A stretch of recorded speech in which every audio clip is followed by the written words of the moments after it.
നമസ്കാരം. ഇന്ത്യൻ പ്രധാനമന്ത്രി എന്ന നിലയിൽ മോദി ഇന്ത്യയിൽ നടപ്പിലാക്കിക്കൊണ്ടിരിക്കുന്ന ഭരണ പരിഷ്കാരങ്ങൾ വിദേശ രാജ്യങ്ങൾ പോലും ഉറ്റുനോക്കുകയാണ്.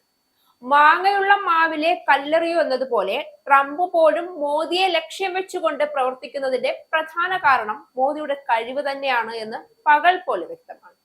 എന്നാൽ ഹാർപ്പിക്കിന്റെ പരസ്യത്തിലെ ഏറ്റവും ഒടുവിൽ അവശേഷിക്കുന്ന രണ്ടു കീടങ്ങൾ പോലെ ഇന്ത്യയിൽ ചില വർഗീയവാദികൾക്കും മതഭ്രാന്തന്മാർക്കും മാത്രം മോദിയെ തീരെ പിടിക്കില്ല.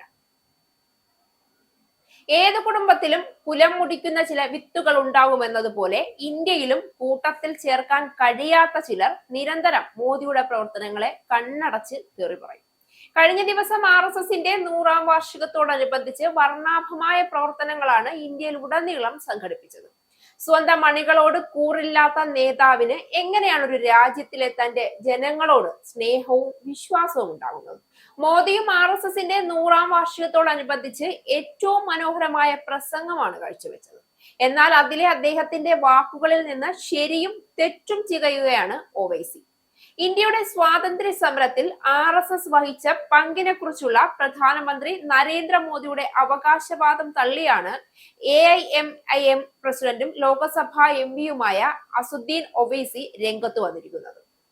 ഇന്ത്യയുടെ സ്വാതന്ത്ര്യത്തിന് വേണ്ടി RSSന്റെ ഒരംഗം പോലും ജീവത്യാഗം ചെയ്തിട്ടില്ല എന്ന് അദ്ദേഹം പറഞ്ഞു.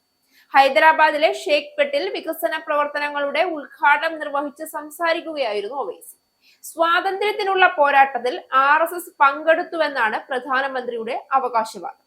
ഈ കഥ എവിടെ നിന്ന് വന്നെന്ന് താൻ ആശ്ചര്യപ്പെടുകയും ആശങ്കപ്പെടുകയും ചെയ്തു എന്നും രാജ്യത്തിനു വേണ്ടി പോരാടി RSSന്റെ ഒരംഗത്തിനും ജീവൻ നഷ്ടമായിട്ടില്ല എന്നാണ് ചരിത്രം പറയുന്നത് എന്നും പറഞ്ഞ ഒവൈസി, ആർക്കെങ്കിലും ഒരാളുടെ പേര് പറയാനാകുമെങ്കിൽ കേൾക്കാൻ താൻ തയ്യാറാണെന്ന വെല്ലുവിളി മുഴക്കുകയും ചെയ്തു. RSS സ്ഥാപകനായ KB ഹെഡ്ഗേവാർ സംഘടന സ്ഥാപിക്കുന്നതിന് മുൻപാണ് സ്വാതന്ത്ര്യ സമരവുമായി ബന്ധപ്പെട്ട് പ്രവർത്തിച്ചിരുന്നതെന്നും ഒവൈസി കൂട്ടിച്ചേർത്തു. RSS സ്ഥാപിക്കുന്നതിന് മുൻപാണ് ഹെഡ്ഗേവാർ ബ്രിട്ടീഷുകാരെ എതിർത്തതും ഖിലാഫത്ത് പ്രസ്ഥാനത്തെ അനുകൂലിച്ചതും 1 കൊല്ലം ജയിൽ ശിക്ഷ അനുഭവിച്ചതും. RSS രൂപവൽക്കരണത്തിന് മുൻപായിരുന്നു സ്വാതന്ത്ര്യ സമരത്തിൽ അദ്ദേഹത്തിന്റെ പങ്കാളിത്തം ഉണ്ടായിരുന്നത്. ഇങ്ങനെയാണ് ഒവൈസി ഇതിനെ വിശദീകരിച്ചത്. RSS പ്രവർത്തകർ ഒരിക്കലും സ്വാതന്ത്ര്യ സമരത്തിൽ പങ്കെടുത്തില്ല എന്നും യാതൊരു ഭീഷണിയും സൃഷ്ടിച്ചില്ല എന്നും ബ്രിട്ടീഷ് രേഖകളിൽ വ്യക്തമായി പറയുന്നുണ്ട് എന്നും ഒവൈസി കൂട്ടിച്ചേർത്തു.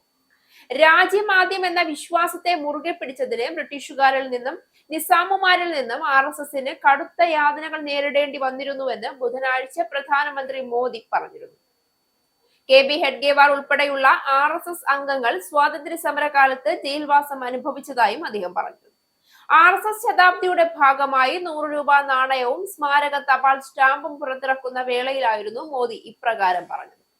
വൻ വിദേശ ശക്തികൾക്ക് പോലും റഫറൻസ് ഗ്രന്ഥമായി മാറിക്കൊണ്ടിരിക്കുന്ന മോദിയെ കേവലം രാഷ്ട്രീയ മതവൈരത്തിന്റെ പേരിൽ ആക്രമിക്കാൻ തുനിഞ്ഞാലും ആ പ്രഭയ്ക്ക് മങ്ങലേൽക്കില്ല എന്ന് കാലം തെളിയിക്കുമെന്നതാണ് വാസ്തവം. ഇസ്രായേലിന്റെ 5 സൈനിക താവളങ്ങളിൽ കനത്ത നാശനഷ്ടം. മോദി വെളിപ്പെടുത്തുന്ന ഇന്ത്യയുടെ വികസനത്തിന്റെ മയക്കുമരുന്ന് വിൽപ്പനയ്ക്കെതിരെ ശക്തമായ നടപടിയെടുത്ത് ഷാർജ പോലീസ്. അമേരിക്കയിലെ സാധാരണ മനുഷ്യരോട് കൂടിയാണ് കോൺഗ്രസിനുള്ളിൽ പങ്കുവയ്ക്കാൻ ഓപ്പറേഷൻ സിന്ദൂറിൽ ഉപയോഗിച്ച